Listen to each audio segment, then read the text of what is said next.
So thank you, Sonal, for your elaborate, introduction. Can you see my slides now? Yes, sir. Yes, sir. Yes, sir. Okay. So anyway, first of all, I joined the previous speakers in wishing you a very happy World's Pulse Day. And then we always say that pulses are good for the people and for the planet. So today I will be talking about pulses, more of a general type of introduction, so that you are able to know why we are celebrating World Pulse Day. As you know that I would like to give you a genesis how we started having this World Pulse Day. This UN General Assembly and declared 2016 as the International Pulse Day, International Year of Pulses. And in that, this is the things we develop. This is good for planet, good for people. This is the we created, and that was accepted by the UNO. And because of the great success of this International Year of Pulses, under which we organized the International Pulse Conference in Morocco, and I was the secretary of that conference. And then we come out with a kind of roadmap, how we are going to make pulses more relevant in our diet as well as in our agriculture field. Just to maintain that kind of a tempo, then in Burkina Faso, we believe that let us have this February 10 as the World's Pulse Day every year, because having one year like 2016 as the International Pulse Year, and then we may forget about it. That's how from 2019 onwards we started celebrating this World Pulse Day. The very purpose was that if we have to achieve this to our this sustainable development goal of UN by 2013, then of course pulses are going to play a very, very important role, not only in I should say for food security and nutrition security, but also for the environmental health. That is very, very important. As you know that today in our platform near Bhopal, we also celebrated this World's Pulse Day. You can see our scientists celebrating. We invited farmers. We invited some of the different stakeholders. So they were there to see how pulses are important. Then the question comes, why pulses are very important for sustainable food and nutrition security? As you know that, our previous speaker told about the importance of pulses in the human health. It is mainly because of is having more protein, almost 2 to 3 times more protein. Not only protein, but also micronutrients like iron, zinc. They are available, bioavailable. And that becomes very, very, important. Some of the pulses like, grass pea, it has homoarginine, which is very, very good for your your heart health. So that's how they have become much more popular nowadays in Europe as well as in USA. Now this crop has been included as a part of the bags. They call vision for crops and soil, or I say vision for adapted crops and soils. And then if you see that, as I was mentioning, that pulses are a rich source of protein, almost 2 to 3 times more protein and micronutrients than the cereals. And good part is that if you take, as you know, that in India, we say dal bhat. Dal bhat means if you add this, 1/3 of pulses in our diet, then you can see the kind of, this 8 essential amino acids which are required for the human health, they becomes a kind of imbalance. As a result, what happens that the biological value of the protein, it enhances. That's why we always say that we have to go for that. Second thing is that pulse is also good for the soil health, not only physical health, but also biological health, also chemical health. As you know that pulses are legumes, and legume fix atmospheric nitrogen. And many pulses can fix up to 210 kg per hectare nitrogen. And just imagine that this nitrogen coming from the factories, then how much pollution it would have caused. And if you see the residue of the legumes, and then this everything is about the CN ratio. The lower CN ratio is with the legumes as compared to what you see in oilseed in the feed. And that's why we say that legumes should be part of the your cropping system so that we can have a better balance between between carbon and nitrogen. Of course, if you know that if we just grow or if we have 1 kg of legumes and 1 kg of meat, then the 1 kg of meat requires 10 times more water to produce as compared to legumes. That's why for your environment and under the climate change, legumes become very, very, very important. Second things, if I just let you know that pulses, how they are being grown. If you see that about a dozen legumes are being grown in different countries, and then of course we can divide them as a kind of cool season food legumes and then warm season food legumes. Cool season legumes, of course, they are grown in the winter season, and that warm season legumes are grown in the kharif and you can say summer seasons. Area under summer crops as well as the kharif crops is going up, but area under some of the winter legumes like fava bean, field pea, and grass pea is going down. But then other crops like lentil and chickpea area has gone up. But if you see that overall production of the pulses, and if I see in the last 6 decades, the production has almost doubled from I should say from 44 million tons. Today we are harvesting 96 million tons. They are protein rich, and that's how and it has happened mainly because of the emphasis which we have given in recent years on pulses. And of course, if you see the production of all pulses has gone up, and it has gone up mainly because the productivity has gone up. And that productivity increase has happened because of the genetic innovations, production innovations, and that is what we are having today. But when it comes to India, still, as you know, that we are producing about 24.5 million tons of pulses in India. We are the largest producer. At the same time, if you see our states, the five states, that is in Madhya Pradesh, Rajasthan, Maharashtra, Gujarat, and Uttar Pradesh, they combined almost 80% of the production. Madhya Pradesh, of course, is the largest producing states. So 77% of the pulses are still being grown under rain-fed conditions. And then, of course, if you see chickpea accounts for 50% of the production, followed by pigeon pea. Then, of course, lentil, mung bean, oat bean are also very, very important. So the remaining pulses, they account for less than 9% of the national production. But still, even after making very good progress in the last 10 years, I can say still we are not self-sufficient. If we have to, if we want to close the demand supply gap, I think we must still increase our, pulses production. As you know, that this year we have imported around 4.74 million ton of pulses, mainly lentil, pigeon pea, and black gram.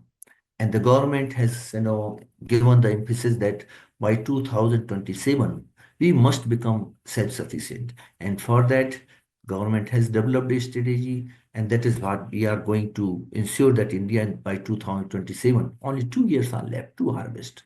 And that I think I'm very confident that we are going to fill this gap between demand and supply.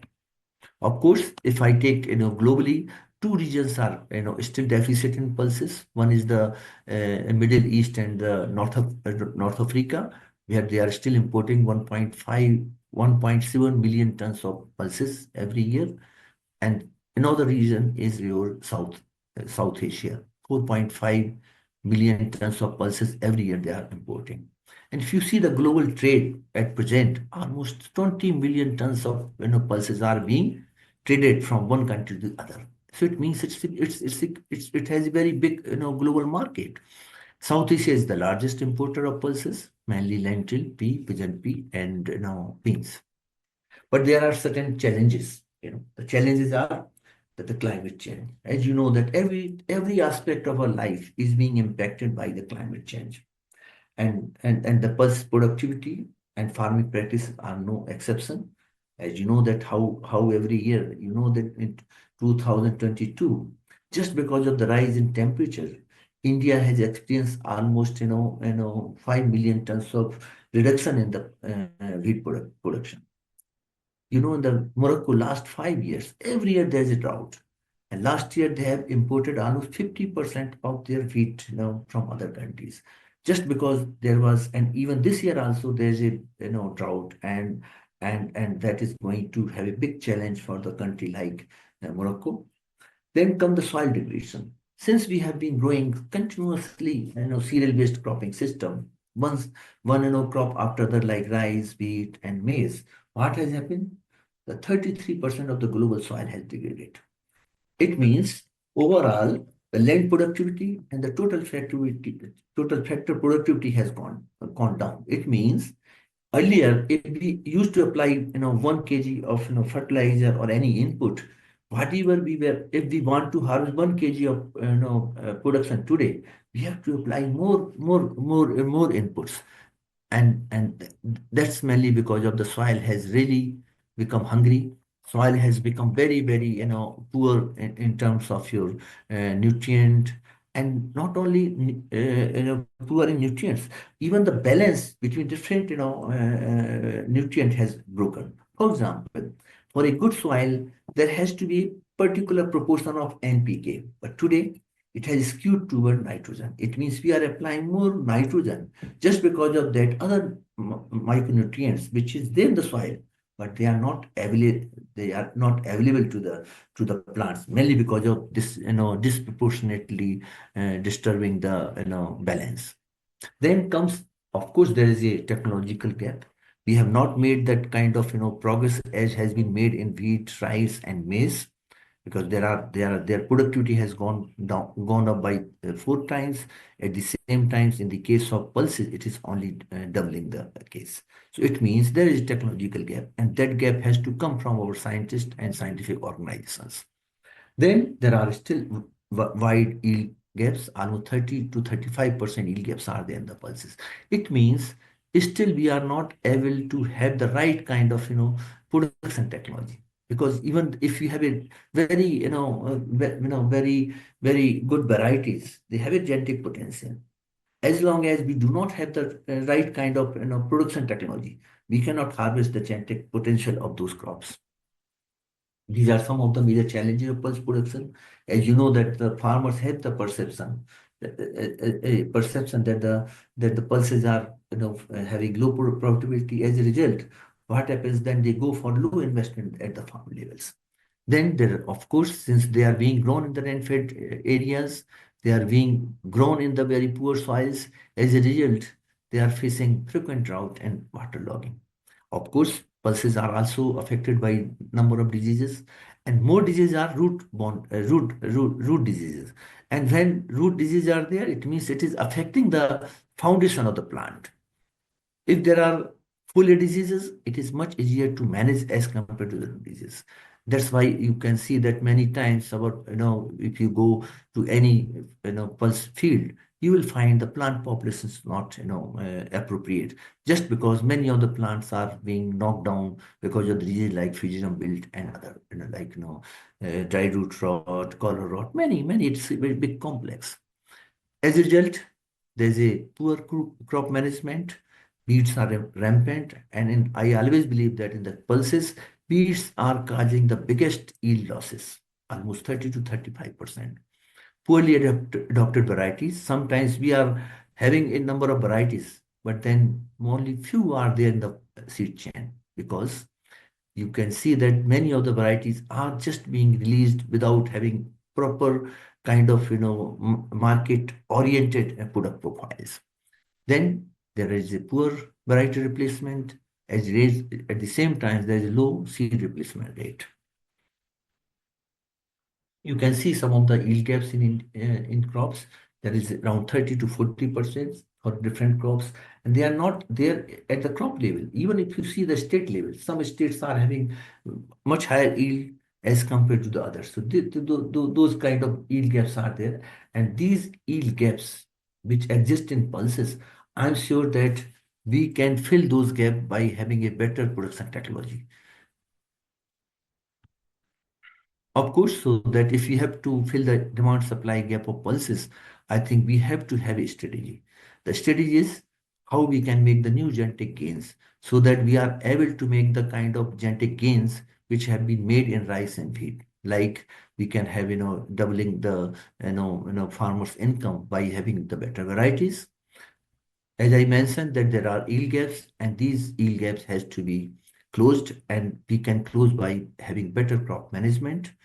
Then there are certain things like horizontal expansion. There are the rice fallow is there, almost 11 million hectares after rice. It is fallow just because there is not enough soil moisture. Can we think of taking our pulses, short duration pulses into that region? That is another study. Then of course we can also think in terms of sustainable intensification by growing pulses in as intercrop, by growing pulses as a between two main crops. We can go for a very short duration pulse between two main crops. Then there is a scope for reducing post-harvest losses. As you know that pulses are known for having very high post-harvest losses. On 16% yield losses are reported in MENA region. Even in India also, it is reported up to 18 to 20% yield losses. If we are able to reduce those post-harvest losses, I'm sure that that is also going to add a kind of reducing the import of pulses in India. Of course, then there's a scope for value additions. If you see that, Ikara is one of the center which is working on a number of legumes, particularly lentil, fava bean, peas, and grass pea. And we were able to reduce, we are able to develop more than 436 varieties, globally, and these varieties are released in around 32 countries, and many countries are having only those varieties which are being developed by ICARDA, particularly Turkey, Morocco, Egypt, Syria. All are released by our national partners, selected from the ICARDA material. In India also we have released a quite number of varieties which are being grown by the farmers and large scales. In Bangladesh, recent studies reported that 97% area under the improved varieties of lentil are the one which have emanated from the ICARDA breeding programs. Then if you see the historical genetic gains which we have made in pulses, more than 4,000 varieties of major pulse crop have been released globally, and out of them around 1,100 varieties are released in India. The major, what I should say, a kind of impact which we have made is in the development of short duration varieties, which are resistant to many diseases, and they are also climate smart. But even after that, we were not able to achieve, the kind of genetic gain which is required. It is at present, it is around 0.6 to 0.8%. If we have to really meet the future demand, we must accelerate our annual genetic gain at the rate of 1.5%. And that has to be achieved more precisely at very, less cost. At the same time, it has to be, achieved very efficiently. And for that, we have to make certain paradigm shift in our breeding programs. For that, four very important paradigm shifts are required. One is that we need not to develop variety just for the sake of having the numbers. We have to see that the varieties which we are developing, they are the market oriented products, so that once these varieties come out in the market is there to accept that variety. For example, if we have a variety which is not suitable for, let us say, Madhya Pradesh, and if we have developed variety of long duration, I'm sure that is not going to work.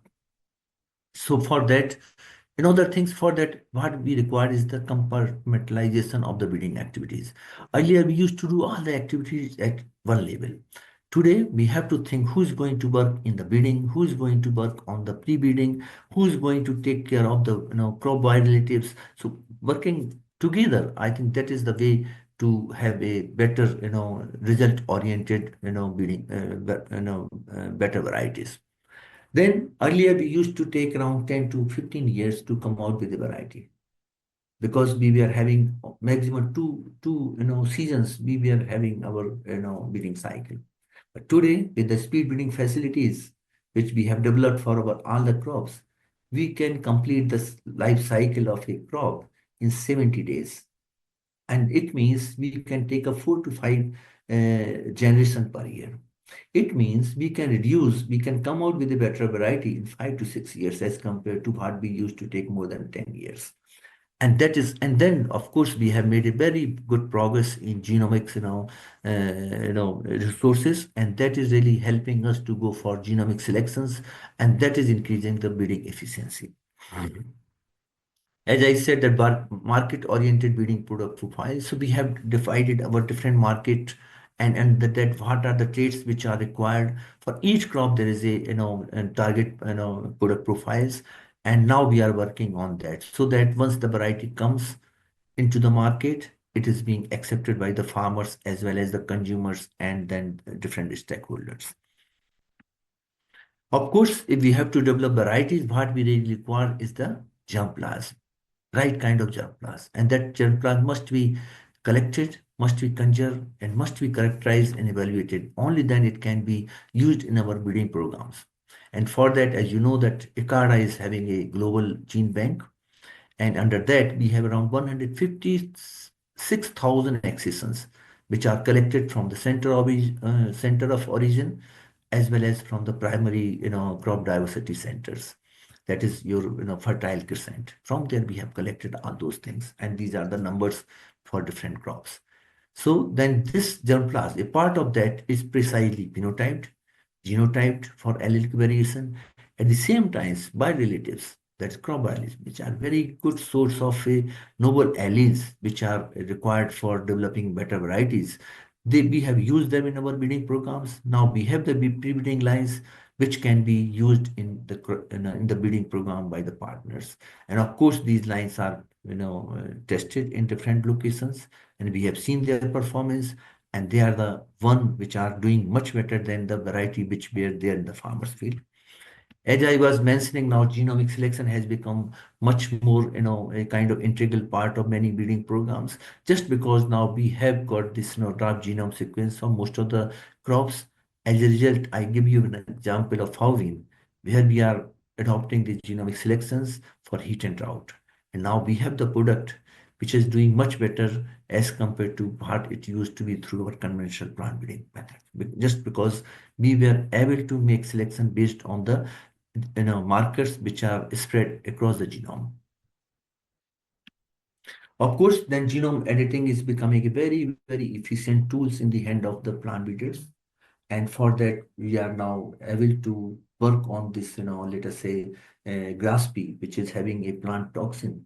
But at the same time, this crop is one which is a kind of one of the most, climate smart crop. It can survive the drought. It can survive the waterlogging as well. And under both conditions, it can give some yield as compared to other crops, which succumb either to drought or the waterlogging. So then now through genome editing, we were able to develop grass pea, which is audit free. It is under the under observation. So the once the product is available, I'm sure that this is going to be a kind of something for which we should feel proud of. Of course, the target trait is the without biosynthesis, and the target genes are these three genes which are targeting that autosynthase, and these two more genes which are being so I will give you some of the examples of the success which we have made. One is the short duration lentils. These short and extra short duration varieties, they are mature in 90 to 100 days. As a result, they are able to escape the terminal drought and heat. And they fit very well in the rice and maize-based systems. And under those 100 days, they are able to give 1.5 to 2 tons per hectare grain yield. And some of the varieties now in Bangladesh, which we have released recently, Bari Masood 9, it matures in less than 90 days. These are some of the traits and the variety which are already there, like salinity tolerant PDL1, which has been released by IRI, then super early, this Pusageti, which has come, and then from the crop varieties, two varieties like Jammu lentil 144 and Jammu lentil 71. They are also being released. And then biofortified varieties, like, these are the variety having almost double of the iron and zinc. For example, they are having 90 ppm iron and more than 55 ppm zinc as compared to the normal variety, which is having less than 55, ppm of iron and 30 to 35 ppm zinc. One example is that early maturing variety of chickpea, this because of this early phenology, it means early flowering, early podding, and early maturity. I think this has become very, very important mechanism to escape the thermal drought and heat in chickpea. And now these varieties, being adopted by the farmers. And you know that just because of that, what has happened? The chickpea cultivation in India has shifted from North India to central and southern India. You can see the graph, how the area under in central southern India has gone up. 2.1 million hectare earlier in the 60s. Now it is around 6.1 million hectares recently. At the same time, area under chickpea has gone down in north and northeastern India from 4.7 million hectare in 60s to zero point 0.7 million hectare at present. So this is the power of having the right kind of variety with the right kind of phenology.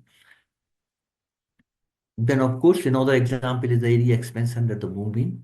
One can see that how this, just because we have come out with variety like Virat, which is super early, which is photo period insensitive, just because of that, how the area has gone up, production has gone up, and yield has gone up. And some of the states like Rajasthan, Madhya Pradesh, Karnataka, Gujarat, and Bihar, how area under this movement has gone up just because of having the right kind of variety super early photo period without having yield penalty. That's very, very important. Now another coming is the machine harvested lentil. As you know that at present pulses are being harvested manually. Now, just because of machine harvested chickpeas and mung bean, now the farmers are able to complete harvesting within no time. Within a day, they can harvest the whole field. As a result, the losses which generally used to occur now is avoided. This, harvest losses, and that is becoming kind of very important for commercial cultivation of pulses. This is one traits by developing machine harvested pulses, particularly in the case of chickpea and mung bean. Now many large farmers are able to take up chickpea and mung bean in their field so that they can go for machine harvest. The same thing in lentil. Lentil was very poor in terms of the plant type. Just because now we have this machine harvested lentil, and this year we have released one variety in Morocco. Two more varieties are in the pipeline, and now we have shared our machine harvested lentil with national partner in India. Now they are under the observation as an evaluation in different AICRP trials, and I'm sure that soon we are going to have this machine harvested lentils also in farmers' field. Of course, as I mentioned, that beets are a major yield constraint pulses. Very poor competitor, with beets. As a result, they cause up to 30% yield losses. In some of the cases, it can be 100% as well. And no pulse specific post-emergence herbicide are there. And what we did, we identified, some of the varieties, some of the germplas, which can tolerate these herbicides. As a result, now we will have varieties which are not only machine harvested, but also able to be, herbicide tolerant, so that we are able to spray the chemicals to control the weeds, so that we can avoid the losses which are being caused by the weeds. One of the success story is in Canada is our Clearfield lentil. Just because it was having this herbicide tolerance, now farmers who are having 10,000 hectares, they cannot go for manual, weeding. That the only option available is the, control by the herbicides. Of course, as I say, biofortified soils and lentils, we have developed varieties, and you can see some of the varieties in India, Now they are the one which are being ruled in the farmers' fields, you know. And these varieties, as I mentioned, have a very rich in iron and zinc. Heat tolerant, chickpea, as we know that with climate change, heat stress is becoming a very, very common phenomena. And as a result, we have to have, variety which can tolerate the, heat. And you know that in the case of chickpea, Ecrisat has come out two varieties, JG14 and JG18, of course, with the national partners. And then now these two varieties are ruling in large area in India. We also developed some, climate resilient variety and we released in Sudan. And now you can see just because of that, area and production under those varieties is increasing because farmers do not want to grow a variety which can have a kind of effect of heat. Now you can see that just having heat tolerant flowering variety in Sudan, production has gone up from 40,000 to 150,000 ton at present. Area has increased, productivity has increased. Ascochyta blight resistant chickpea, another very, very important globally. And for that, we have come out with varieties which are having resistance to that. We have been identified some of the QTLs which have been introduced or introduced into our varieties. As a result, now we have the varieties which are Ascochyta blight resistance. You know, some of the countries like Canada, USA, and Australia, and of course in Sub-Saharan Africa, Ascochyta is a major problem. By having these varieties, I think now we are able to solve the issue. Of course, as I say, crop violators are very, very, a great source for abiotic stress tolerance. And then we are able to use this crop violators in our breeding programs. As a result, we have much more better varieties, much more better, crop, climate resilient varieties in our farmers field. Of course, in another aspect is the hybrid, varieties. And for that, I think in among pulses, only pigeon pea is one example where ICSAT has made very good, or of course, our national partners in India, they have made very good progress. The first hybrid in the world was ICPH8, which was released in 1991.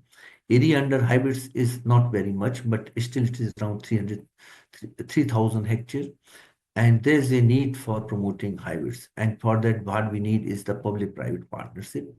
Of course, now we have a better heterotic pools, and what requires is very aggressive efforts. And you can see the variety which have been released in India as far as PNP is concerned. Of course, it is not only about the varieties, not only about the genetic innovations, but also about the sustainable production, so that we are able to, have this demand to delivery, cycle completed. For that, we have to select the right kind of crop. We have to select the right kind of varieties. And once it is done, then we must have the right kind of farming practices.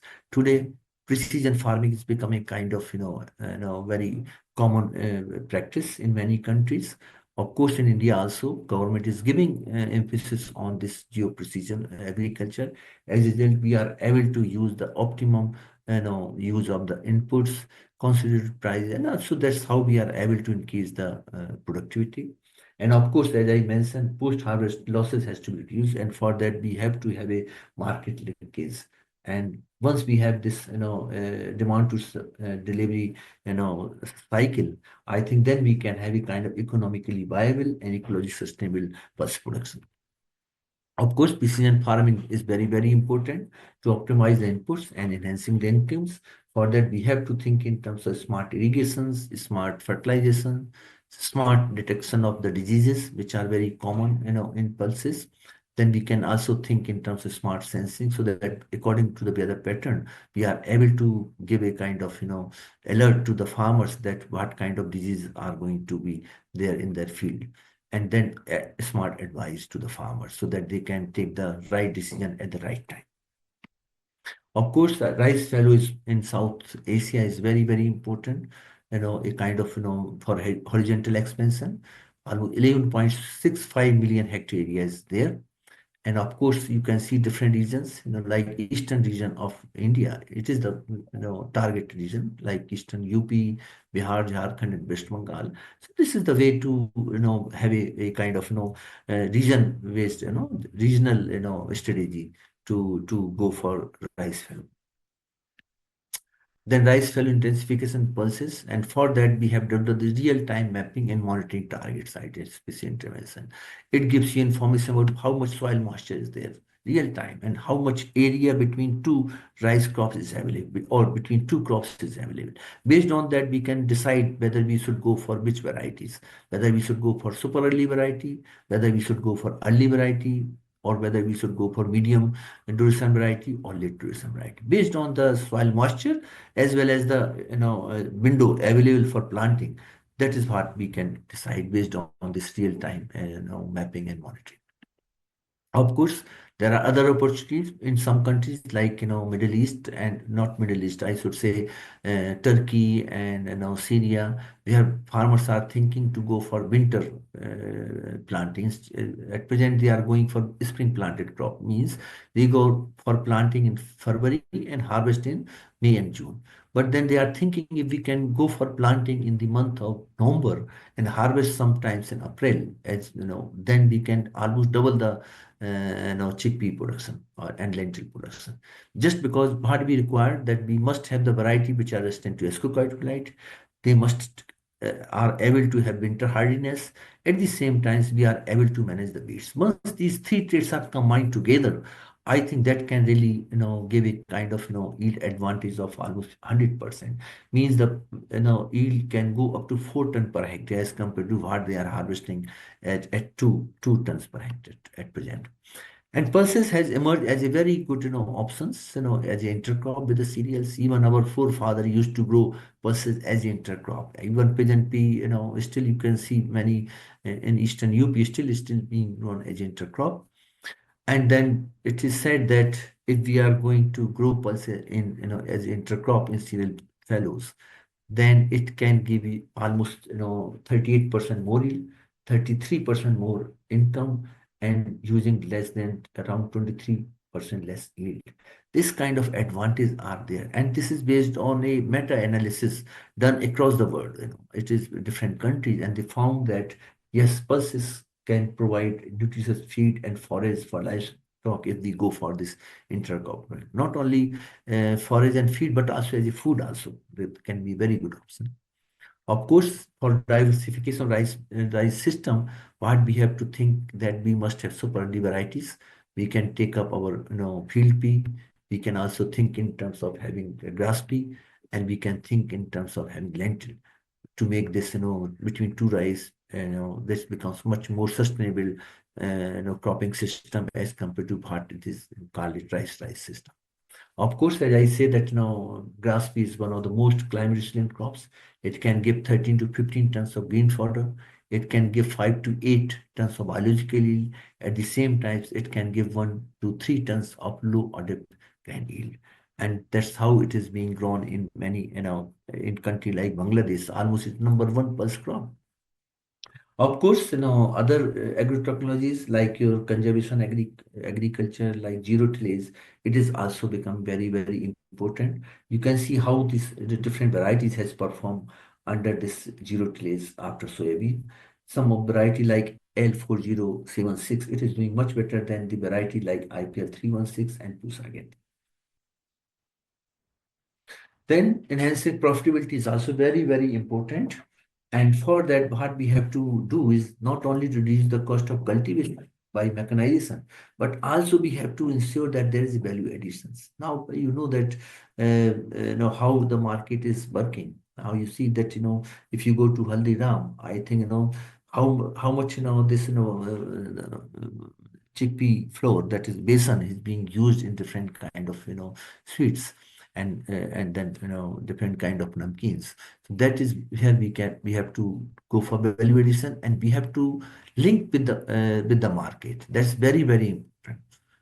And with this, that if I see the prospect of pulses, and then I think three things are very, very important. One is that we have to increase this more technological integration. That's very, very important. Now we have made a lot of, advanced technology are available, and that is what we have to integrate them with the pulse cultivation so that we are able to improve the efficiency and productivity. Then comes that we have to think in terms of greater, global collaborations. We need not to do ourselves everything. I think what we need is the partnership so that we are able to enhance our knowledge exchange. We are able to share our resources. Resources are always, constrained. If we join hand together, I think that is where we can really make a much more impact in pulses than what we have done in the past. Of course, we have to enhance the sustainability without, and as with a focus on sustainable practice, I think what we need is to drive our initiatives that promote environmental stewardship in farming. With this, I again, wish you all, a happy, World's Pulse Day. And the very purpose of, celebrating World's Pulse Day is to bring awareness among those people.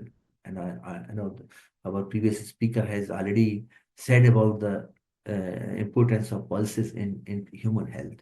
The glycemic index of pulse is much lower than wheat and rice. That's why we say that if you see that, iron zinc, the bioavailability is much more in pulses as compared to what you have. And so overall, if we have to be healthy, not only human health, but also the soil health. I think it should be our mission to ensure that pulses become an integral part of our plate as well as our field. Thank you very much.